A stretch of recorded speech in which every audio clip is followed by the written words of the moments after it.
Hello students, good morning. Online class में आपका स्वागत है।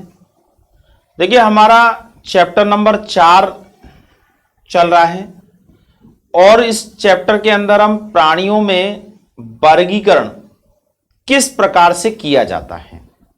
तो सबसे पहले हम वर्गीकरण के आधार पढ़ रहे हैं कि प्राणियों के अंदर बहुत सारे लक्षण पाए जाते हैं और उन लक्षणों के आधार पर हम इनको विभिन्न समूहों के अंदर वर्गीकृत कैसे कर सकते हैं। तो इसमें हमने वर्गीकरण के आधार, ये टॉपिक हमारा चल रहा था। तो हम चैप्टर नंबर 4 पढ़ रहे हैं और ये चैप्टर जो है इसे हम कहते हैं प्राणी जगत के नाम से जाना जाता है, एज ए एनिमल किंगडम।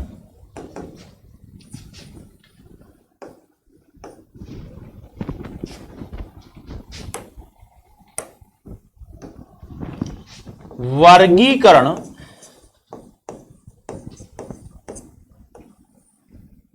के आधार।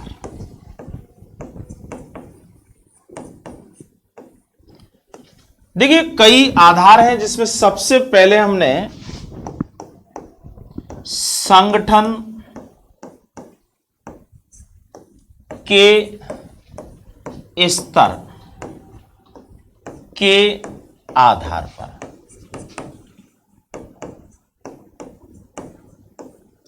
यानी प्राणी का शरीर का संगठन किस स्तर का है उसके आधार पर उनका वर्गीकरण किया जाता है।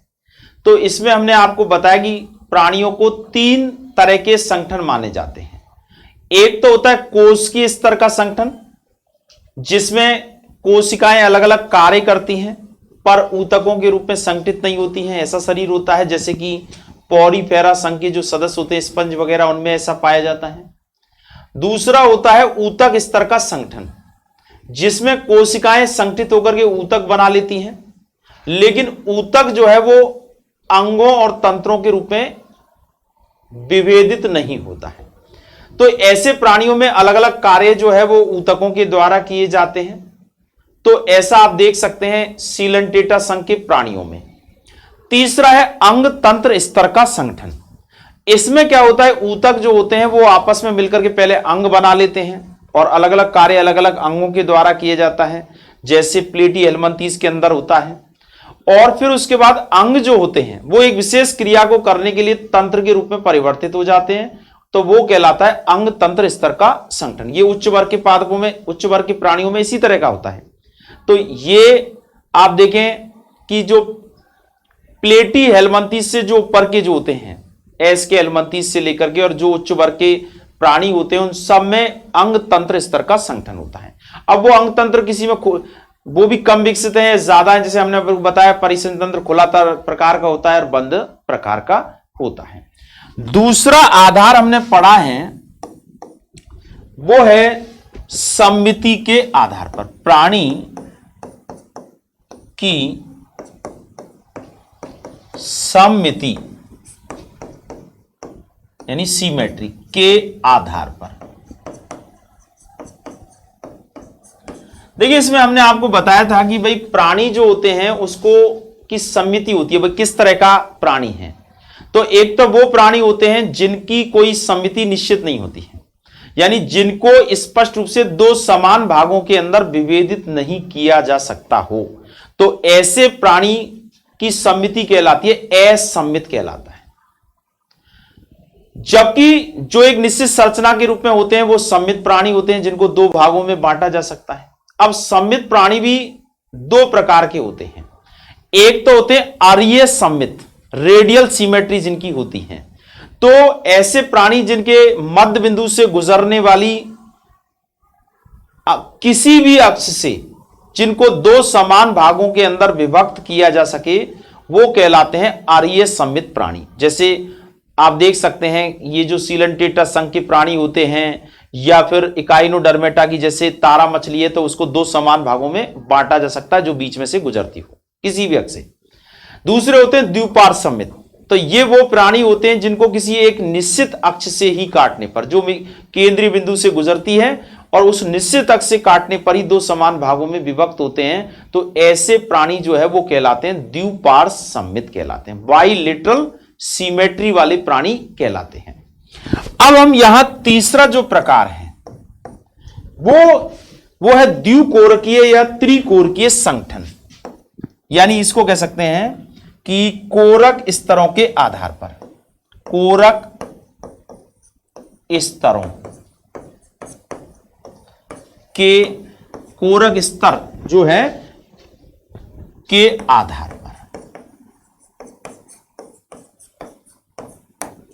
अब कोरक स्तर का मतलब होता है भ्रूणीय स्तर होता है, जनन स्तर कह सकते हैं, भ्रूणीय स्तर कह सकते हैं इनको, यानी कोरक स्तर को भ्रूणीय या जनन स्तर। देखिए जब क्या, जैसे भ्रूण का विकास होता है प्राणियों में, तो उस समय अवस्था आती है, कोरक अवस्था आती है जिसे हम ब्लास्टूला कहते हैं। अब उस अवस्था में कितने स्तर हैं, एक स्तर है या दो स्तर है या तीन स्तर हैं, क्योंकि उन स्तरों को कहते हैं, एक तो होता है बाह्य जनन स्तर और एक होता है अंत्य जनन स्तर और एक होता है मध्य जनन स्तर। तो इस आधार पर प्राणी जो होते हैं वो दो प्रकार के होते हैं, एक तो होता है द्विकोरकीय और एक होता है त्रिकोरकीय। द्विकोरकीय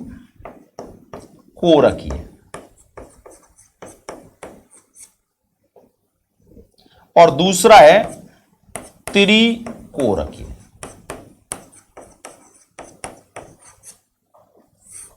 अब देखिए द्विकोरकीय प्राणी वो होते हैं जिनमें जैसे भ्रूण का विकास हो रहा है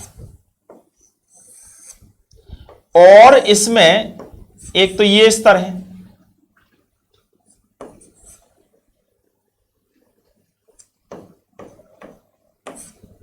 और एक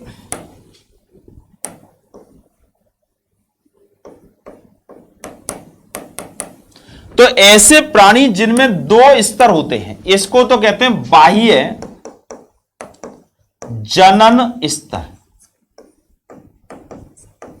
यानी इसको एक्टोडर्म कहा जाता है, और यह होता है अंतः जनन स्तर, इसको एंडोडर्म कहा जाता है। तो एक तो ऐसे प्राणी होते हैं जिनमें दो ही जनन स्तर होते हैं, एक तो होता है एक्टोडर्म और एक होता है एंडोडर्म। कौन सी अवस्था में? कोरक अवस्था में, भ्रूणीय अवस्था में। ये तो होते हैं द्विकोरकीय प्राणी। तो द्विकोरकीय प्राणी किसे कहेंगे? ऐसे प्राणी जिनके भ्रूणीय विकास के दौरान जो कोरक होता है, ब्लास्टूला होता है, उसमें दो ही जनन स्तरों का निर्माण होता है। अब त्रिकोरकीय प्राणी कौन से होते हैं? जैसे देखिए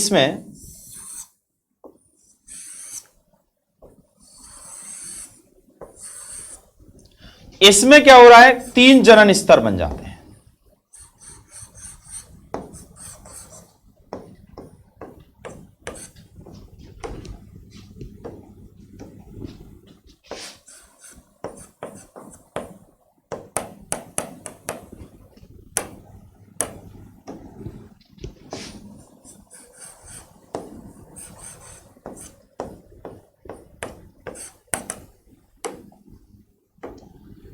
इसमें क्या होता है, देखिए ये तो है बाह्य जनन स्तर, बाह्य जनन स्तर जिसको हम कहते हैं एक्टोडर्म,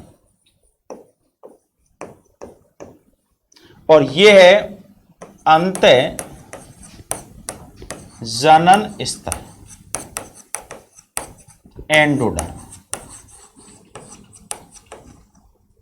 और ये जो है ये कहलाता है मध्य जनन स्तर जिसको कहते हैं मीजोडर्म।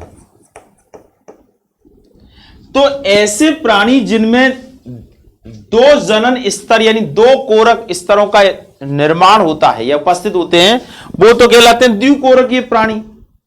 अब ये जैसे द्विकोरकीय प्राणी जो होते हैं, ये सीलेंटेटस संघ के जो प्राणी होते हैं वो इसी प्रकार के होते हैं, जिसमें हाइड्रा आता है, ऑरिलिया आता है, और इसके जो ऊपर के हैं यानी प्लेटी हेलमिंथिस जो संघ है उससे जो और विकसित प्राणी है, जैसे प्लेटे एलमंथीज है, एस्के एलमंथीज है, एनेलिडा है, आर्थ्रोपोडा है, मोलस्का है, इकाइनोडर्मेटा है, हेमिकॉर्डेटा है, कॉर्डेटा है, वो सब 3 जनन स्तर वाले होते हैं, यानी त्रिकोरकीय प्राणी होते हैं।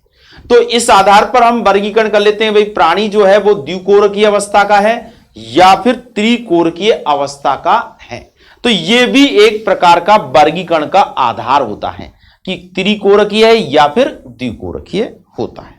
ठीक है, तो यह तीसरा प्रकार हो गया वर्गीकरण का आधार। अब आता है देह गुहा। ठीक है, चौथा आधार पढ़ रहे हैं।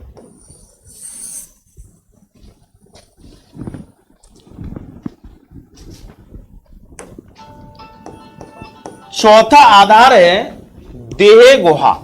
देह गुहा को कहते हैं प्रगुहा। प्रगुहा, देह गुहा के आधार पर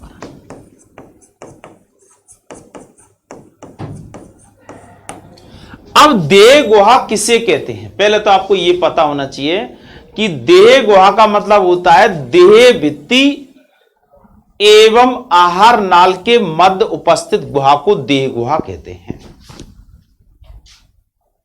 देह भित्ति यानी त्वचा, देह भित्ति व देह भित्ति और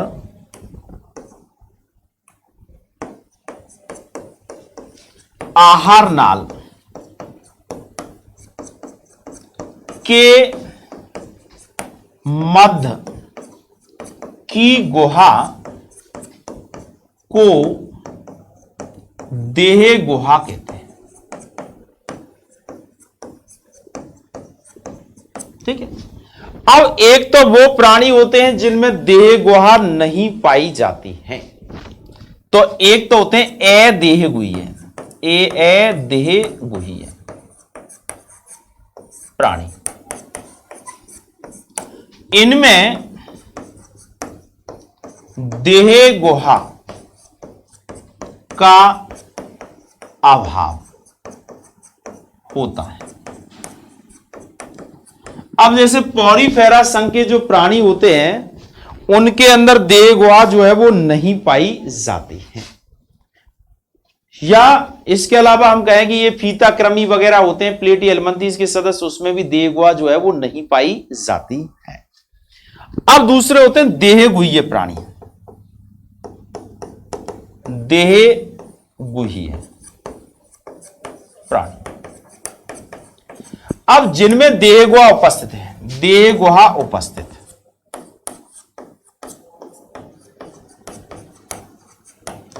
अब ये देह गुहा भी 2 प्रकार की होती है। एक तो होती है जिनको हम कह सकते हैं कूट देह गुहा, झूठी देह गुहा, असत्य देह गुहा, कूट देह गुहीय प्राणी। अब देखिए कूट देह गुहा का मतलब, कूट देह गुहीय प्राणी यानी देह गुहा किससे आस्तरित नहीं है, मीजोडर्म से आस्तरित नहीं होती है, तो ऐसी देह गुहा को कहते हैं झूठी देह गुहा यानी कूट देह गुहा। देह गुहा मीजोडर्म से आस्तरित नहीं होती है, यानी देह गुहा पाई तो जाती है पर वो मीजोडर्म से आस्तरित नहीं है, और ऐसी स्थिति में जो देह गुहा होती है वो झूठी देह गुहा कहलाती है, कूट देह गुहा कहलाती है। और इस तरह की जो देह गुहा है वो एस्के हेलमंथीज में पाई जाती है, एस्के हेलमंथीज। एस्के हेलमंथीज जो संघ है जिसमें एस्केरिस आती है उसमें इसी प्रकार की होती है, ये इसका उदाहरण है, और किसी में नहीं होती है। और जो दूसरी जो होती है सत्य देह गुहीय, देह गुहीय प्राणी। अब सत्य देह गुहीय का मतलब यही है देह गुहा मीजोडर्म से आस्तरित है, देह गुहा मीजोडर्म से आस्तरित, आस्तरित मतलब ऐसे बनी हुई और घिरी हुई आस्तरित। अब ये उच्च वर्ग के यानी एस्के एलमंथीज से जो ऊपर के जो प्राणी होते हैं, यानी कह सकते हैं एस्केलमंथी इसके बाद आता है एनेलिडा। एनेलिडा से लेकर के और कॉर्डेटा संघ तक के सभी जो प्राणी होते हैं उनके अंदर सख्त देहगुहा पाई जाती है, यानी कह सकते हैं वास्तविक देहगुहा होती है जो मीजोडर्म के द्वारा आस्तरित रहती है। तो ये चौथा आधार है। ठीक है, अब इसके बाद पांचवा आधार ले।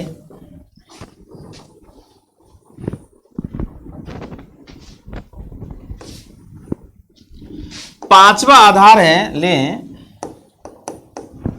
और वो है खंडी भवन।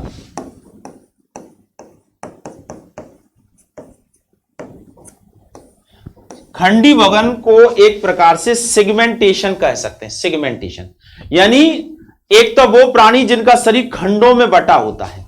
तो एक तरह देखिए, दो तरह के प्राणी होते हैं, अखंडित प्राणी,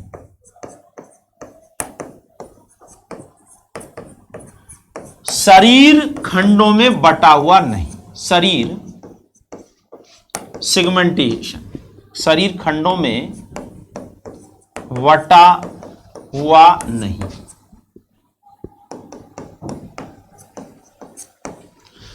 तो ऐसे प्राणी जिनका शरीर खंडों में बटा हुआ नहीं होता है, एक तरह से उसे हम कह सकते हैं कि अखंडित प्राणी, बटा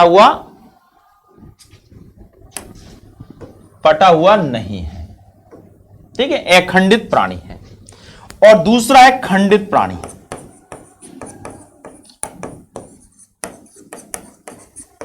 शरीर खंडों में बटा हुआ।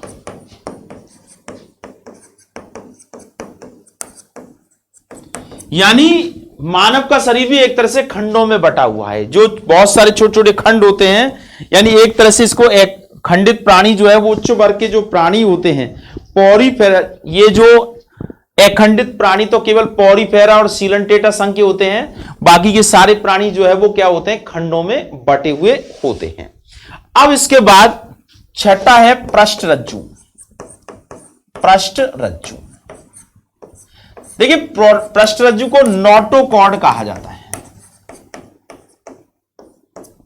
ठीक है, अब इसकी उपस्थिति है या अनुपस्थिति है, इस आधार पर प्राणियों को दो कैटेगरियों में बांटा गया है। एक तो होते हैं अपृष्ठवंशी और दूसरे होते हैं पृष्ठवंशी। अपृष्ठवंशी इनको कहते हैं नॉन कॉर्डेटा, जिनमें कशेर यानी ये पृष्ठरज्जु उपस्थित नहीं होती है किसी भी अवस्था में, तो उनको इसमें रखा गया। इसके कई संघ हैं, जैसे पॉरीफेरा, सीलेंटेटा, प्लेटेलमंथी, एस्केलमंथी, एनेलिडा, ये सब इसी में आते हैं। आर्थ्रोपोडा, मोलस्का, तो ये अपृष्ठवंशी होते हैं। दूसरे होते हैं जिनमें ये पाई जाती हैं, इनको कहा जाता है पृष्ठवंशी यानी कॉर्डेटा प्राणी। ये वो प्राणी है जिनमें ये जो नोटोकॉर्ड की उपस्थिति होती है और ये बाद में आगे चलकर के विकसित प्राणियों में कशेरुक दंड के रूप में परिवर्तित हो जाती है, जिससे रीढ़ की हड्डी कहते हैं। तो ये थे वर्गीकरण के आधार। इनको एरज्जुकी और इनको रज्जुकी भी कहा जाता है। कॉर्डेटा मतलब रज्जु, एरज्जु। तो इस तरह से वर्गीकरण के आधार हो गए। हम 6 आधारों के आधार पर वर्गीकरण करते हैं। एक तो क्या, इसके आधार पर संगठन के स्तर के आधार पर, दूसरा है समिति के आधार पर, तीसरा कोरक स्तरों के आधार पर, चौथा जो है वो है एक प्रकार से चौथा जो है देहगुहा के आधार पर, और पांचवा जो है खंडी भवन, और छठा है पृष्ठरज्जु के आधार पर। ये वो आधार हैं जिनके आधार पर यानी जिनके बेसिस पर हम प्राणियों का वर्गीकरण करते हैं। ठीक है, अब हम कल प्राणियों का वर्गीकरण करेंगे, विभिन्न संघों की बात करेंगे। सबसे पहला जो है पॉरीफेरा संघ आता है, जिसे हम स्पंज वगैरह का संघ कहते हैं। ठीक है, तो आज के लिए इतना ही। ओके।